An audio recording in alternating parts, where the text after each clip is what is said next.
দিগম্বরী কালো। সামনেই লখনৌ সুপার জায়ান্টসের বিরুদ্ধে কঠিন ম্যাচ। এই ম্যাচে যে কোনো মূল্যে জয়লাভ করতে চায় কলকাতা নাইট রাইডার্স। গত ম্যাচে চেন্নাই সুপার কিংসের বিরুদ্ধে তারা 7 উইকেটে হেরে গিয়েছিল। এবার লখনৌকে হারিয়ে শ্রেয়াস আয়ারের দল যে কোনো মূল্যে ফের জয়ের সরণিতে ফিরতে চায়। আর সেই কারণেই দলের ক্রিকেটাররা বৃহস্পতিবার কালীঘাটে এসে পুজো দিয়ে গেলেন। কলকাতার নাইট রাইডার্সের সময়টা আপাতত বেশ ভালোই যাচ্ছে।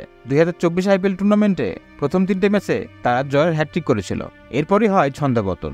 গত ম্যাচে কলকাতার নাইট রাইডার্স চিপক স্টেডিয়ামে চেন্নাই সুপার কিংসের বিরুদ্ধে হেরে যায়।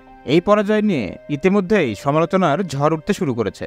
পাশাপাশি দলের বেশ কয়েকজন ক্রিকেটারের পারফরমেন্সও এসে দাঁড়িয়েছে আতশ কাচের নিচে। এই পরিস্থিতিতে বৃহস্পতিবার কলকাতা নাইট রাইডার্সের বেশ কয়েকজন সদস্য কালীঘাটে এসে পুজো দিয়ে গেলেন। কলকাতা নাইট রাইডার্সের অফিসিয়াল ফেসবুক পেজে বৃহস্পতিবার একটি ভিডিও শেয়ার করা হয়েছে। এই ভিডিওয় দেখা যাচ্ছে কেকেআর বি গ্রেডের বেশ কয়েকজন ক্রিকেটার কালীঘাটে এসে পুজো দিচ্ছেন। ক্রিকেটারদের মধ্যে বরুণ চক্রবর্তী, ভেঙ্কটেশ আয়ার এবং রিঙ্কু সিংকে দেখতে পাওয়া যাচ্ছে। কথা বলার আর অপেক্ষা রাখে না। ভিডিওটি ইতিমধ্যেই সোশ্যাল মিডিয়ায় ঝড়ের গতিতে ভাইরাল হয়ে গিয়েছে। পাশাপাশি এই ভিডিওর ব্যাকগ্রাউন্ডে শোনা যাচ্ছে একটি শ্যামা সঙ্গীত। কলকাতার নাইট রাইডার্সের সমর্থকরা এই ভিডিও দেখে রীতিমতো উচ্ছ্বাসিত হয়ে উঠেছেন।